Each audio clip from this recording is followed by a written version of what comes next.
Support for this podcast and the following message come from the Michigan Economic Development Corporation. Did you know that Michigan is one of America's top 10 states for business? Put your company on the rise. Go to michiganbusiness.org to learn more. Take Ask Me Another and more with you with the NPR One app. NPR One finds you the best from public radio and beyond, post-election essentials, local stories, and your favorite podcasts. NPR One is ready to make a trip, waiting in line, or waiting for a friend even better. So find NPR ONE in your app store.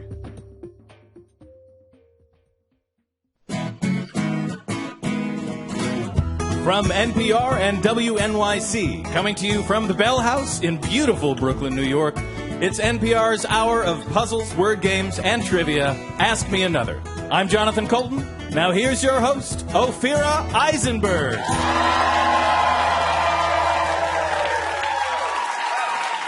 Thank you. We have a great show for you. Some brilliant contestants are patiently waiting to find out what trivia games we've crafted for them. But only one contestant will be our big winner. And we have a real treat for you today because NPR Music's Bob Boilen is here to talk about the Tiny Desk contest. More than 6,000 people entered this year. And the winner, Gaelynn Lee, will also be joining us, and she will be performing at our own little Tiny Desk later in the show. I love the idea of a tiny desk. I would like to have one, but guess what? I figured out we all have tiny desks. That's right, they're called smartphones. Yeah.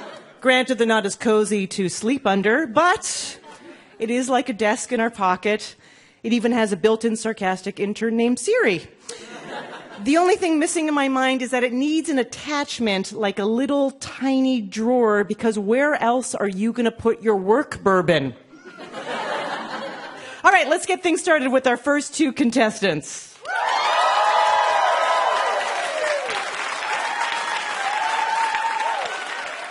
Seamus Campbell, you are a web programmer for politicians, and you once shaved off your eyebrows. Yeah? Okay, why do you hate eyebrows so much?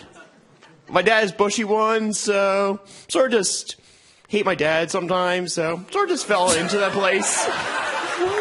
So you transferred your hatred for your father onto Only sometimes. On your own eyebrows? Yes. Okay.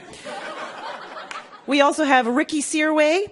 You are a public librarian, and you participate in Scrabble tournaments. Basically, you are a public radio dream come true. Thank you. I've been working on that. It's a work in progress. It's a lifelong dream. Yes. Do you play in Scrabble tournaments? As opposed to Scrabble. I don't know, by just with a friend? No, these are... There are no friends in Scrabble. I know, I was going to say. Like, wow. We play... There's an organization that actually puts Scrabble tournaments together, and people from around the country gather in small hotel ballrooms and dungy basements to play games of Scrabble. It's a pride game. It's a pride game? Like Ask Me Another.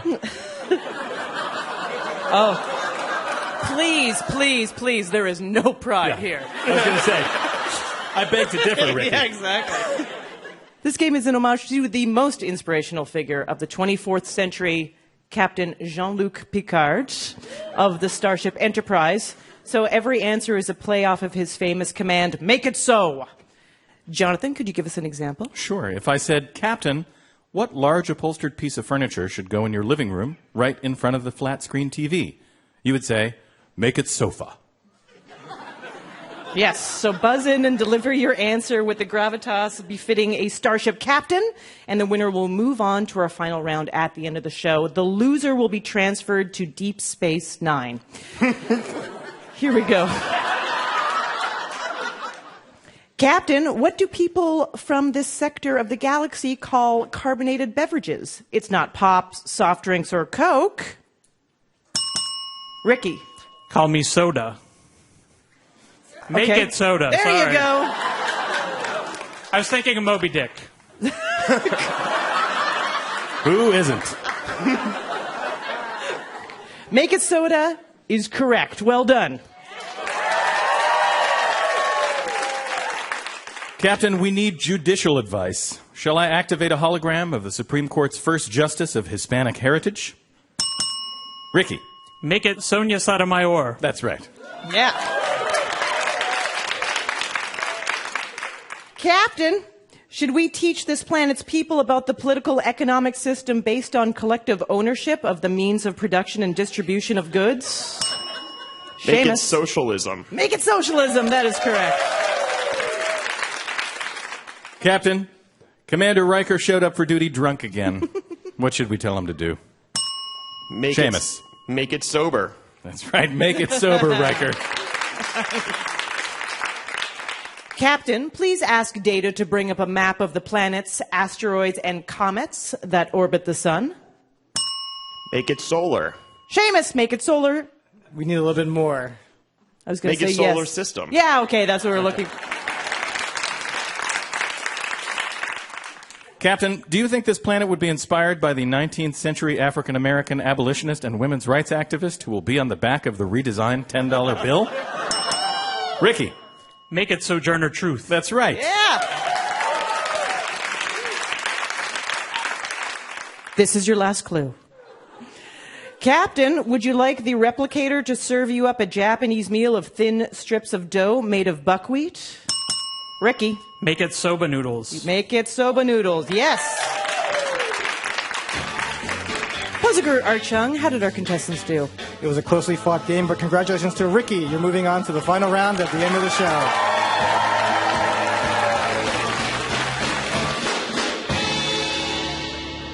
Let's meet our next two contestants. Kylie Briggs, you work in admissions at a theater school in New York. I do.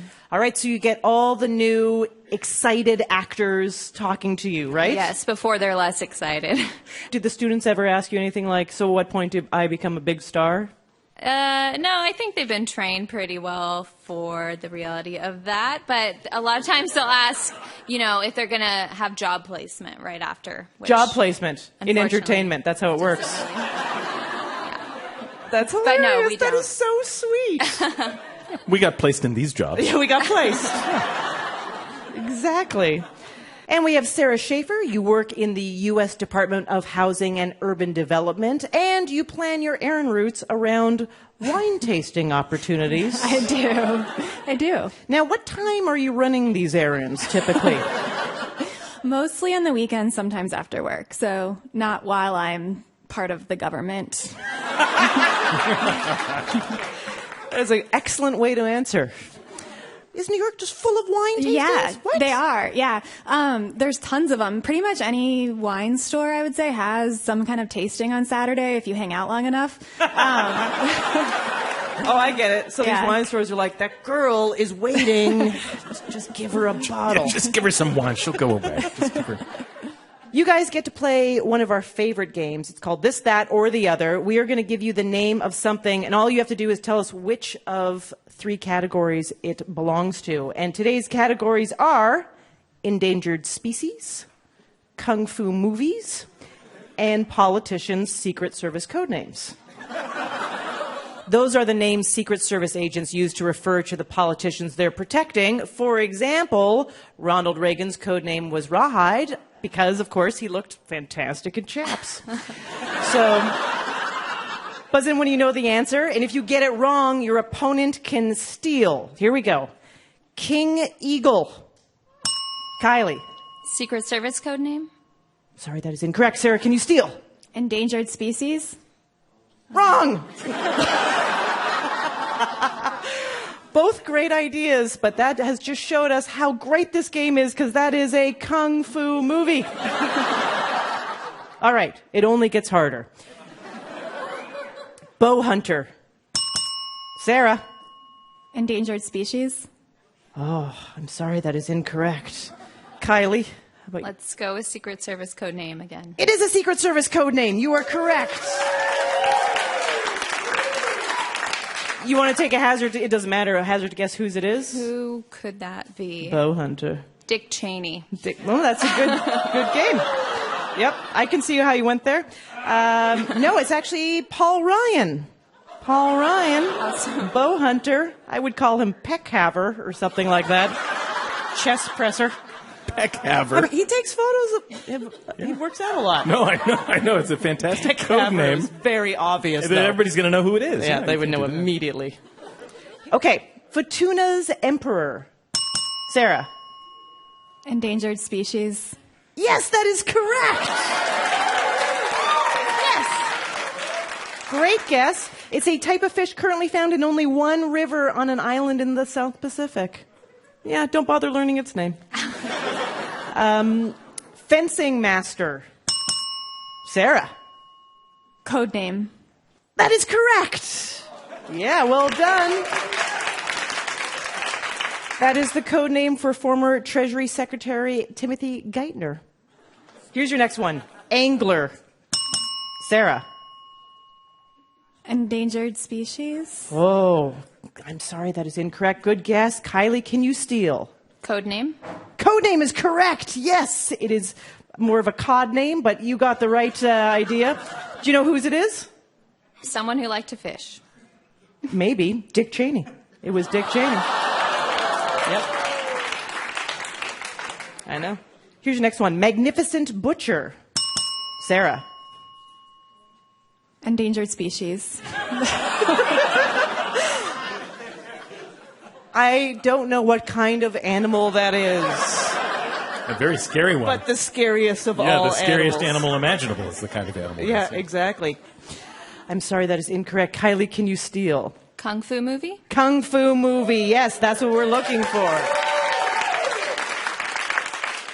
All right, we have a few more. Goliath frog.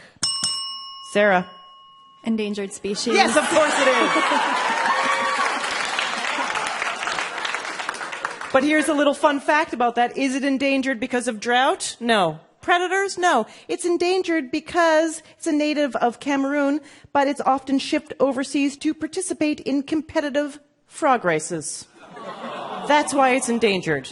It's unbelievable. I just feel like if there are that many frogs getting shipped overseas that depopulates an entire species of frog, I feel like I would have accidentally run into one frog race. Sooner or later. All right, here's your last clue. Sawhorse. Sarah. Codename. You are correct. Yes, it is. I know. All right, great game. Let's go to our puzzle guru, Art Chung. How did our contestants do? It was a close, albeit random game, and congratulations to Sarah. You're moving on to the final round at the end of the show. Coming up, we'll talk to the host of NPR's All Songs Considered, Bob Boilen, and contest winner Gaelynn Lee about the Tiny Desk concert and what it's like to play next to a bunch of staplers. I'm Ophira Eisenberg, and you're listening to Ask Me Another from NPR.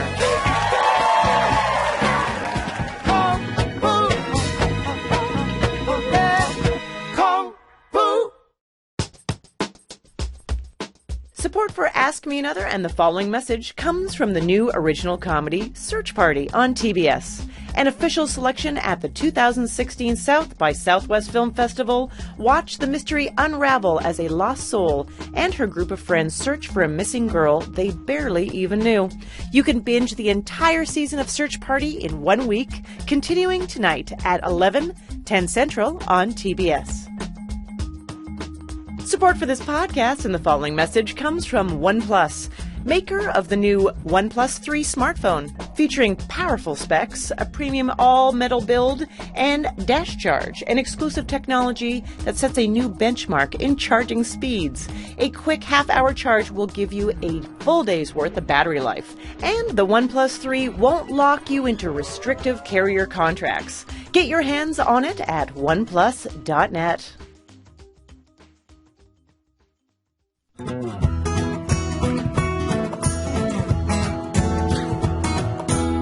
This is NPR's Ask Me Another. I'm your host, Ophira Eisenberg. Now, please welcome, from NPR Music, the host of All Songs Considered, Bob Boilen.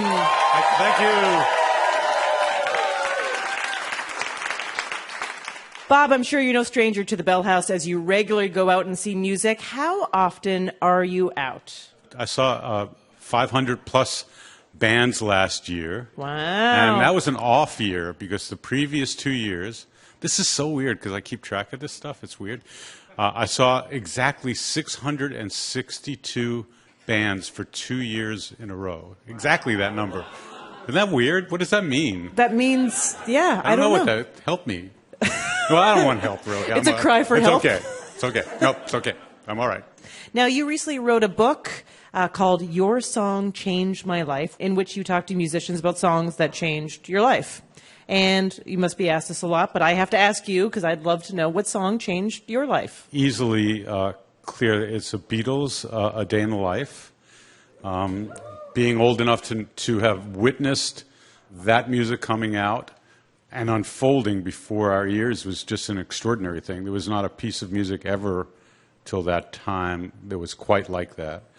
And I still seek music that blows my mind, and I hear things that I've never heard before. And it made me want to really, really play music, which eventually I did, which is how I wound up quitting a job to join a band called Tiny Desk Unit was the name of the band. And that band led me to buying a synthesizer and eventually writing music. And I wouldn't have done any of that had I not been fascinated with the desire to make music that no one else had heard. So when you first started Tiny Desk Concert at your desk, yeah.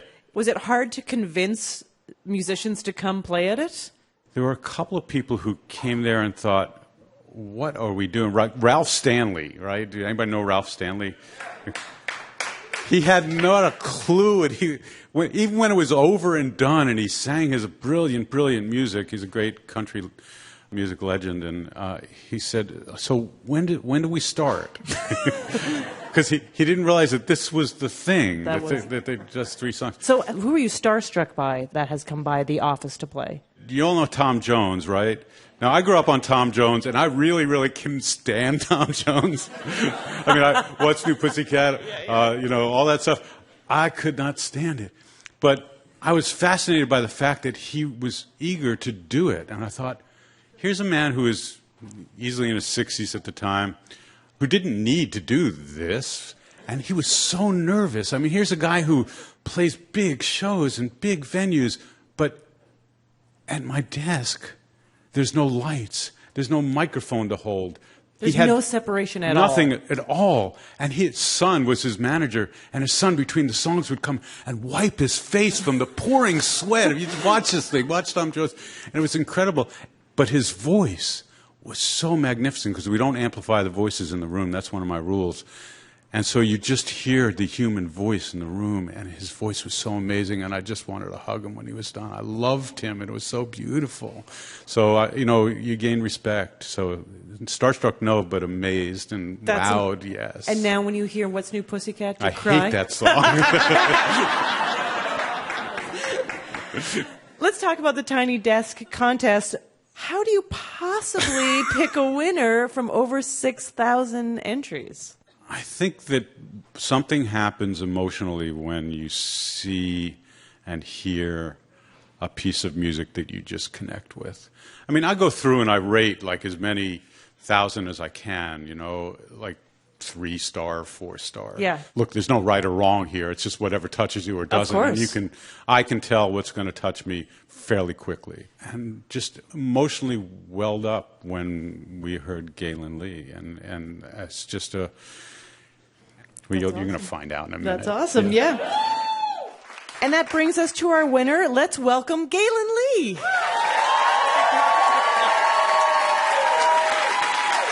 Hi. Hi. Congratulations. Thank you so much. So the song that you submitted for the contest, you submitted Someday We'll Linger in the Sun. Yes. Can you tell me a little bit about why that song? I wrote that song about a year ago. I had a pretty big surgery right before I got married. And it just, this whole idea of love being really beautiful but not always being the easiest thing is sort of what inspired the song. But the reason I chose it for the contest is because I was playing at a pizza shop 2 weeks before I was going to make the video. It's a weird gig, but I do it twice a month. Okay, great. And I was like, I can't pick the song. It's kind of hard to be objective. So I told the audience of 12 people eating pizza that I was gonna do this contest, and can you raise your hand after I play these 3 songs and vote? And so they voted for that one. Oh, nice. Yeah. And I'm jealous because I have done comedy at a pizza shop, and there were only 9 people, so you had the better pizza shop. It's a good pizza shop. It's a good. A gig at a pizza shop is not bad because also you get paid and You eat pizza. pizza. Yeah, exactly. We would love to hear that song. Yes? Yeah. All Yeah. right.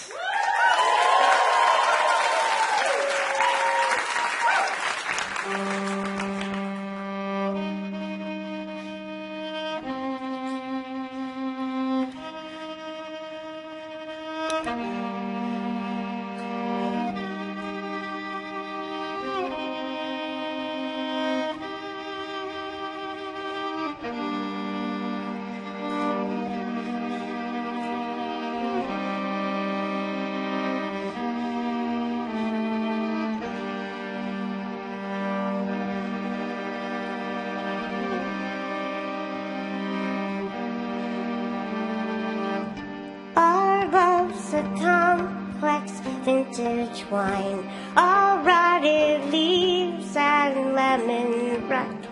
I spit you out, but now you're mine. We bit the fruit, it seemed a lie. I'll never know which way was right. Now side by side we face the night, and I love you.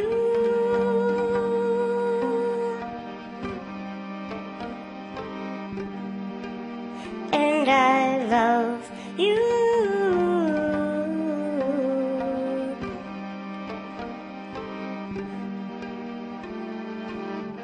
Don't tell me we've got time. The subtle thief of life, it slips away when we pay no mind. We pull the weeds out till the dawn, nearly too tired to carry on. Someday we'll linger in the sun, and I love you.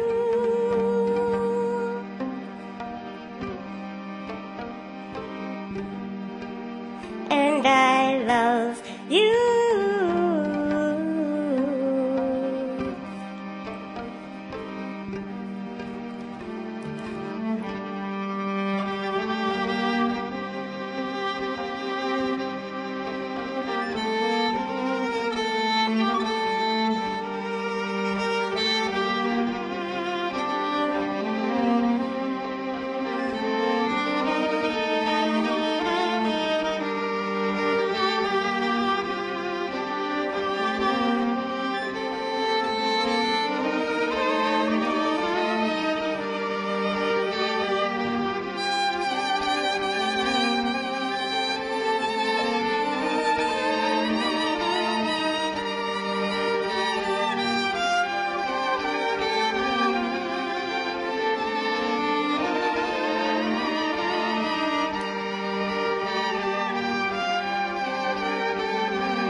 Gaelynn, that was amazing. I'm a little teary-eyed. Oh, I'm not going to lie. Thanks. What was it like to win?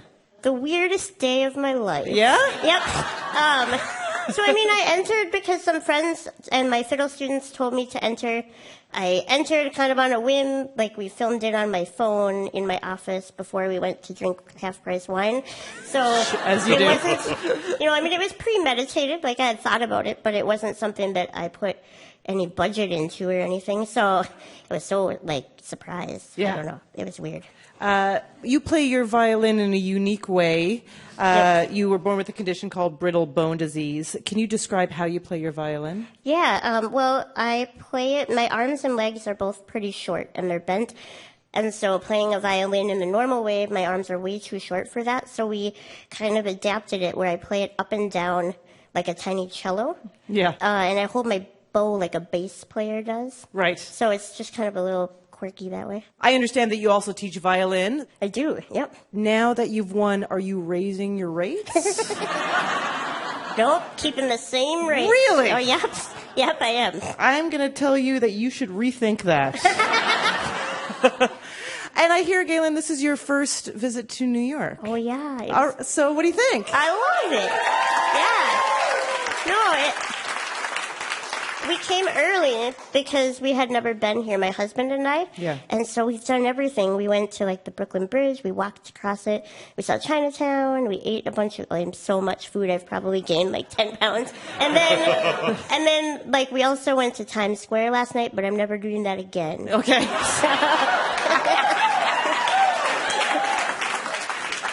That's the kind of attitude you need to live here, by the way. Maybe someday. It's pretty cool. So, Bob, Gaelynn, would you like to have a little Ask Me Another challenge? Yes.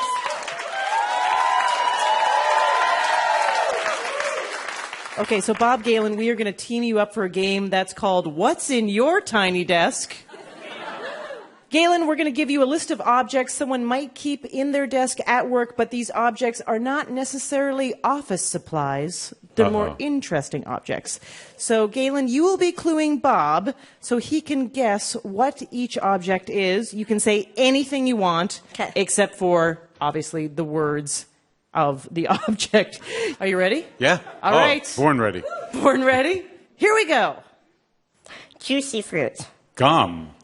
Yes. Lots of germs, and you want to make sure you don't get sick, so you carry this around with you. Hand sanitizer. Correct. Your job kind of sucks, so you have to No, it doesn't. No, I know yours doesn't. you have to relieve some of the tension with your hand, and you can't.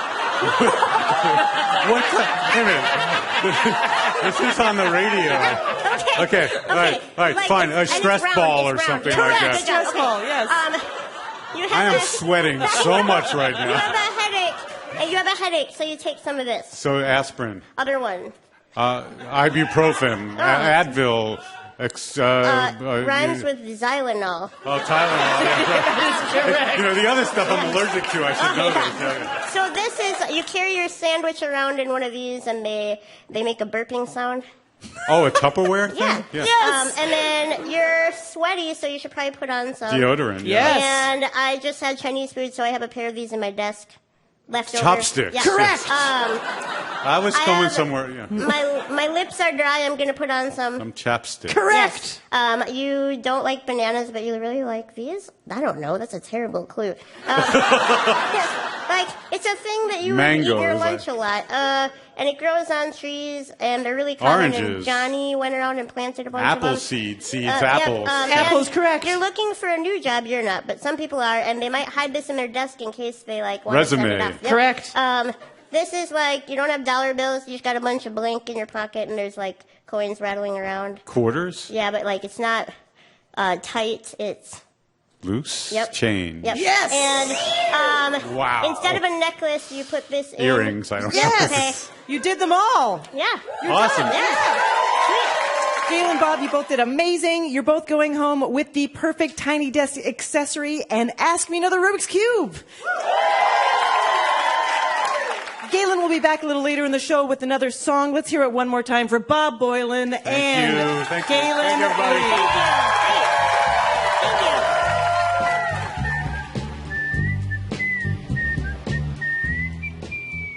Let's meet our next two contestants. Christy Berry, you once fell asleep on a Tinder date. Wow.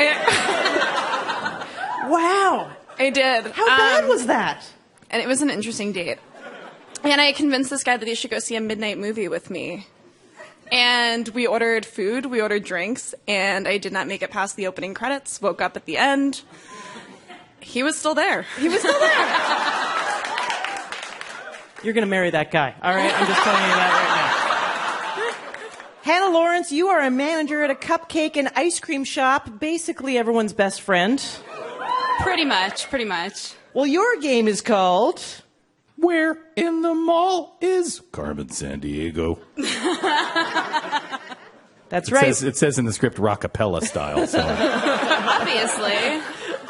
Well, in this game, we're shrinking criminal mastermind Carmen Sandiego's world to the Mall of America.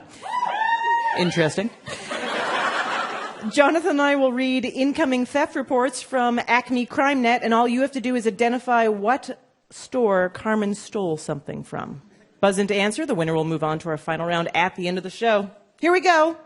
She swiped stuffing from this toy customization store. Children who witnessed the crime said it was a grisly scene. Christy. Build-A-Bear? Build-A-Bear is correct, yes. Our crime hotline is ear-ringing. She's pilfered piercing guns from this chain that says it's punctured 90 million ears worldwide. Hannah. Claire's. Claire's, you got it. Did you get your ears pierced there? Obviously. Yeah? Where else do you go? Christy, I did it myself. How about you? They got the gun stuck in my ear once. The whole gun? Yeah. She looted lipstick from this beauty store named after Moses' wife and the ancient Greek word for pretty. Christy. Sephora? Exactly. Sephora is correct. Police dogs lost her trail. She concealed her scent by walking into a store founded in 1969 by a teenager who melted crayon wax to make its products. Hannah. Bath and Body Works? No, I'm sorry, that is incorrect. Christy, do you want to guess? Perfumania? That's how you make perfume. You melt crayons. I'm sorry, that is incorrect, Christy. I'm sorry that I'm making fun of you, but that was a terrible answer.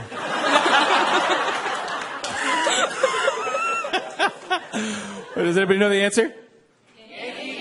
Yankee Candle. Yeah. That's right. I know. She's food courting disaster. She swindled smoothies from this alliterative location. Christy. Jamba Juice. Yes, absolutely.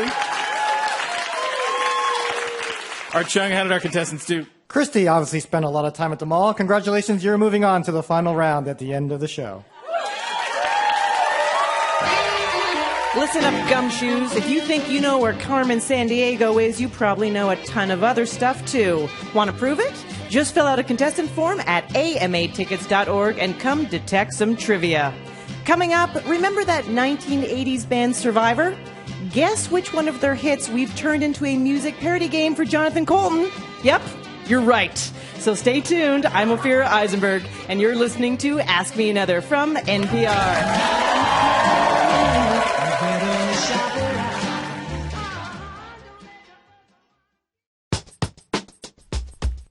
Support for this podcast comes from the new original comedy Search Party on TBS. Here's John Early describing his character, Elliot. Elliot is a self-made man, just very much of this kind of multi-hyphenate generation, which is so true to so many people I know, of just like actor, producer, event planner. You know, he does everything, which means he kind of does nothing. You can binge the entire season of Search Party in 1 week, continuing tonight at 11, 10 Central on TBS. There's a new show at NPR, and it's a little different from what we've done before. It's called Radio Ambulante, and it's in Spanish. Our first ever podcast in Spanish. The show takes a look at Latin America and U.S. Latino communities, bringing you stories that you might not otherwise hear. Punk rock in Cuba, stolen books in Colombia, junk bonds in Puerto Rico. Hosted by novelist Danielle Alarcón, Radio Ambulante tells Latin American stories from the inside. Check it out at NPR One or wherever you get your podcasts.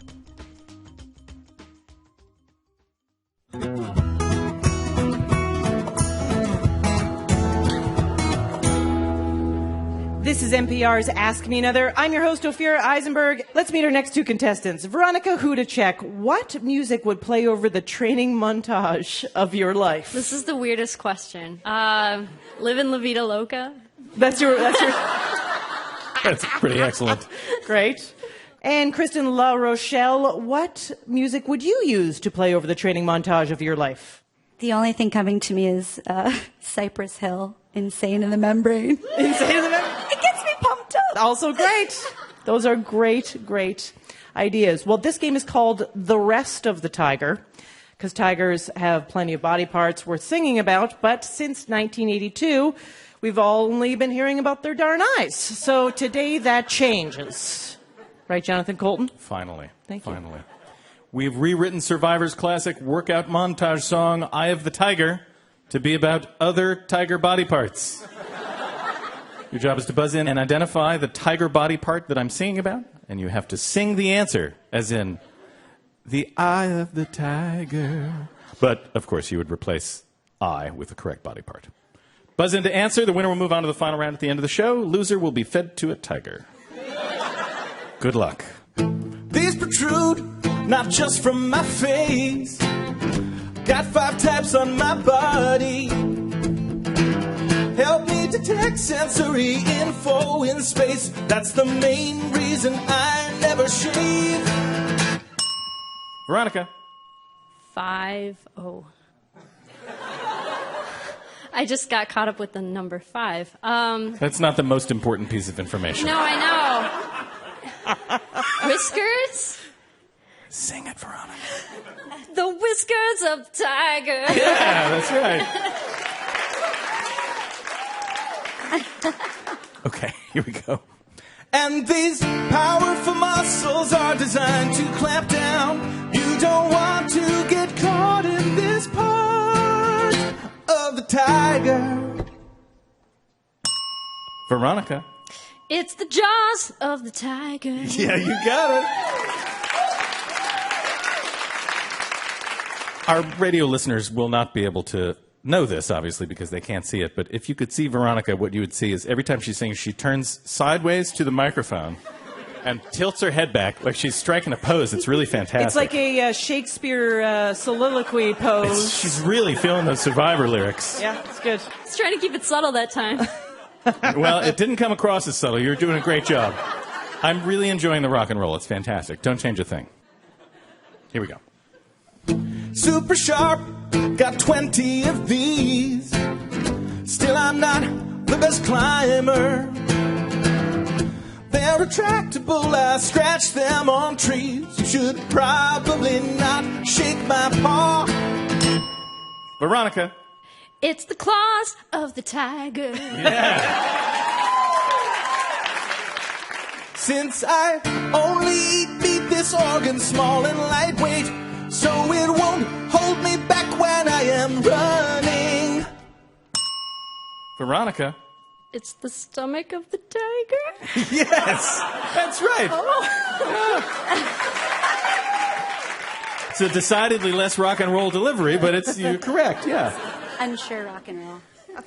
This is your last clue.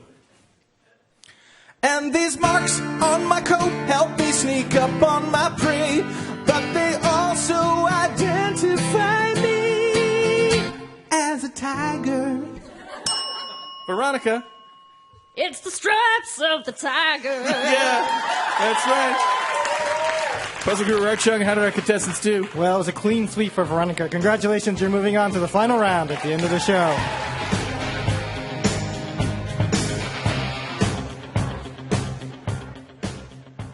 It's time for our next 2 contestants, Eric Mandelbaum and Rob Martinez, to come on down.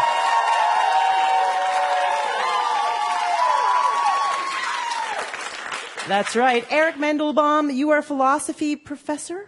Yeah. And you once got in a fight with a monkey. Just went for my bottle of Coke and my sunglasses and fought it off the monkey to keep the sunglasses, but lost the Coke. Okay. Oh, I'm sorry to hear that. Yeah, it was tough. Where were you? India. I think it happens to a lot of people there. I don't think it's all that special. Oh, no, it's special. Rob Martinez, you work in digital marketing. Have you ever argued or fought with an animal? Not to my remembrance. I get along swimmingly with all animals. Eric, what is something that you own that you got an amazing deal on? I guess all I want to do is shill for Bob Boilen, so I'll say his book. Is that too shilly? I don't know. Very good. Rob, is there something that you got an amazing deal on that you'd like to share with us? I got into a show I wanted to go to for free, and I got VIP tickets because it was like, what would you do for a Klondike? And these guys were running around naked, getting their bodies signed up and down this line. That's what they would do for a Klondike bar. So the guy said to me, if you read this poem with your pants down, we'll get you in for free. So I did that. And it was worth it.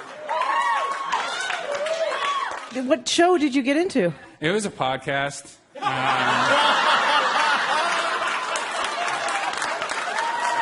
Amazing. It was this podcast. All right, we are playing a very exciting game called The Price Was Right. So here's how it works. We're going to describe a fabulous piece of historical merchandise, and you each are going to guess how much the item cost to buy or build back then. Okay? And whoever comes closest to the historical price without going over gets the point. And we're going to go back and forth, so you don't need to buzz in. Here we go. It's a brand new car. It's the 1908 Model T Ford. This powerful vehicle will have you cruising at speeds up to 45 miles per hour. Comes in black, or black. Eric, what's your bid? $100? $100. 1908 Model T Ford, $100. Okay, Rob, what are you going to bid? I'm going to go for $1,000. $1,000. The actual price was $850. Guess what, Eric? You get the point on that one. Yeah. All right, we're going to start with you, Rob. It's a magnificent personal computer. It's the revolutionary 1984 Apple Macintosh. Ooh, you'll be blown away by its lightning fast 128 kilobytes of RAM. What do you think, Rob? What do you want to bid on? How much do you bid? $500. $500. Very good. How about you, Eric? 501. 501. Interesting. Yeah. Some people like that a lot. Some people do not like it. In 1984, that Apple Macintosh with 128 kilobytes of RAM cost $2,495. Yes. So, Eric, you get the point. It's the 1912 HMS Titanic. And guess what? We're also including 20 lifeboats, which you won't even need because it will never sink. How much did this boat cost to build? Eric. $90,000. $90,000. Interesting. Rob, what would you like to bid? $90,001. $90,000. Rob, that was a good idea because it was $7.5 million is what it cost.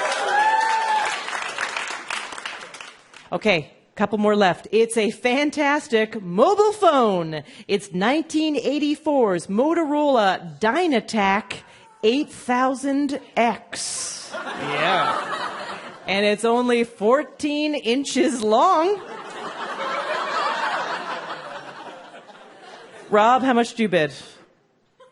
I'm going to go with $599. $599 for the Motorola Dynatac 8000X. Eric, what do you got? 1,000. $1,000? The answer is $3,995. You could talk to nobody else because nobody else was willing to pay that kind of money. But that's what it cost. All right, here's your last clue. It's a ticket to 1955's most beautiful new theme park. You're right. I'm talking about an adult entry to visit the brand new Disneyland in California. One ticket. How much does it cost? Eric. $5. $5. Interesting. How about you, Rob? $6. $6? That's right. You both bid over. The answer is $1. $1. Adjusted for inflation, that would be $8.89 now. Puzzlegur, our Chung, how did our contestants do? They both did amazing. Congratulations to Eric. You're moving on to the Showcase Showdown at the end of the show. Now, to perform another song, let's bring back the winner of the Tiny Desk Contest, Gaelynn Lee.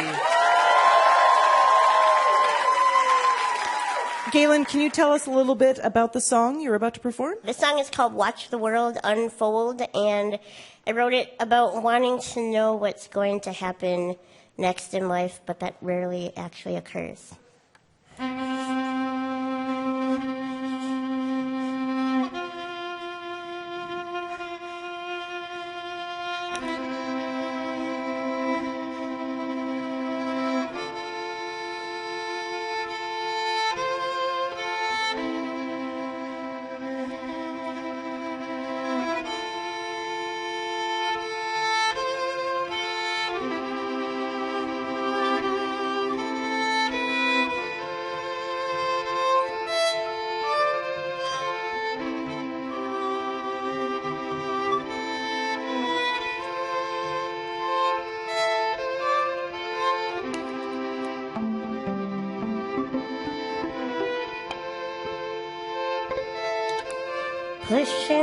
Pushing up through the dirt just like a seed, but you're never quite a flower. You feel more just like a weed. Driving through, you want to know where you are going, but the windshield's always dirty, and you never get to see. What makes you think that you'll ever get there? What makes you think you deserve to know? Who are you really? Are you so important? Take a look around and watch the world unfold. Watch the world unfold. Watch the world unfold. Watch the world unfold.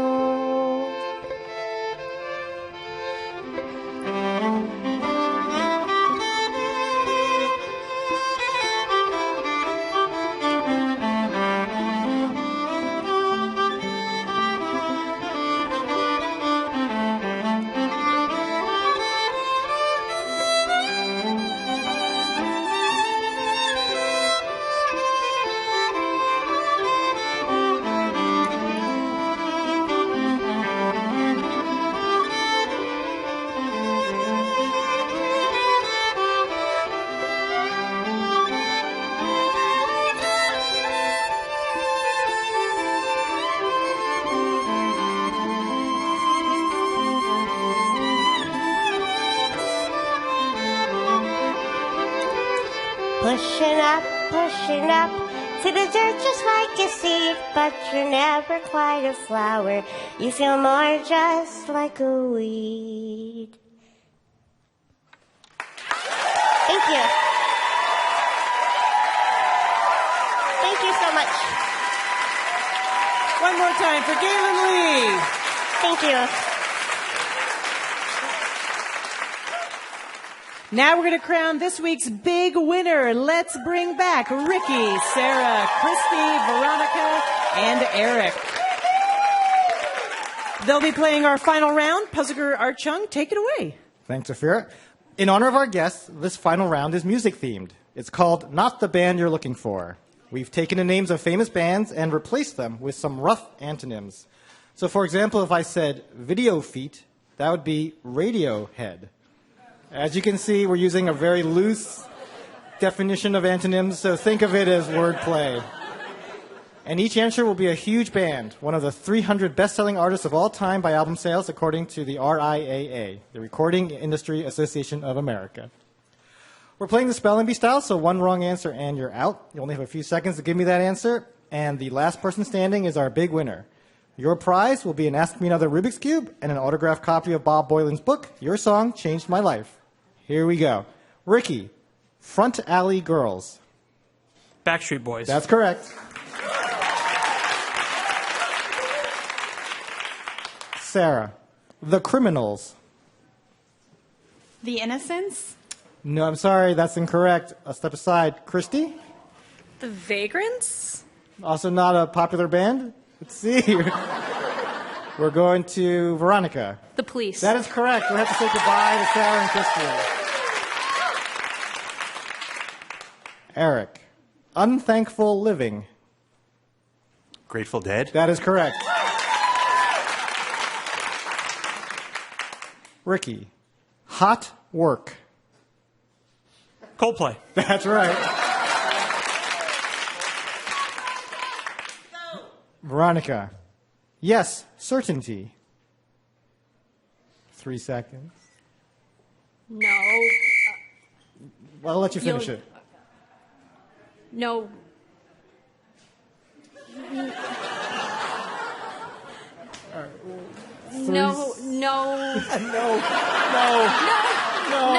No answer? No. Sorry, step aside. That was too much time. Let's go to Eric. No doubt. That is correct. Sorry to Veronica, you couldn't pull it out. We are down to Ricky and Eric. Ricky, old adults in the cul-de-sac.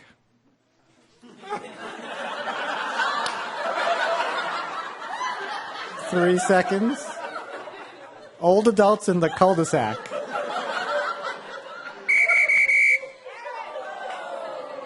Eric, if you know the answer, you're our big winner. New Kids on the Block. That is correct. Congratulations, Eric. You're our big winner. That's our show. Thanks so much for playing. For bonus games and stuff too hot for radio, look us up on Facebook and Twitter, and subscribe to our podcast on Google Play, iTunes, and Stitcher. Come see us live or be a contestant. Go to amatickets.org. Ask Me Another's puzzle guru is Art Chung. Hey, my name anagrams to Narc Thug. Our house musician is Jonathan Colton. Now, Jolta Cannon. Our puzzles were written by Juan Escalante, Danielle Thompson, and senior writers Kyle Beakley, Greg Lightman, and Karen Lurie. Ask Me Another's produced by Kiana Fitzgerald, Mike Katzif, Travis Larchuk, Julia Melfi, Danny Shin, and our intern, Alejandra Vasquez, along with Anya Grunman. We are recorded by Damon Whittemore, Mike Cohen, and David Hurtgen. Ask Me Another was created by Eric Newsom and Jesse Baker. We'd like to thank our home in Brooklyn, New York, the Bell House. Hot Heel Blues. And our production partner, WNYC. I'm her ripe begonias. Ophira Eisenberg. And this was Ask Me Another from NPR. Hey, it's Ophira Eisenberg here. Now, I know if you made it to this point in the podcast, you are a fan of our show. Thank you so much. So, why don't you do us a favor and rate us on iTunes? Or better yet, leave us a review. Your support helps other people find our podcast. Thank you.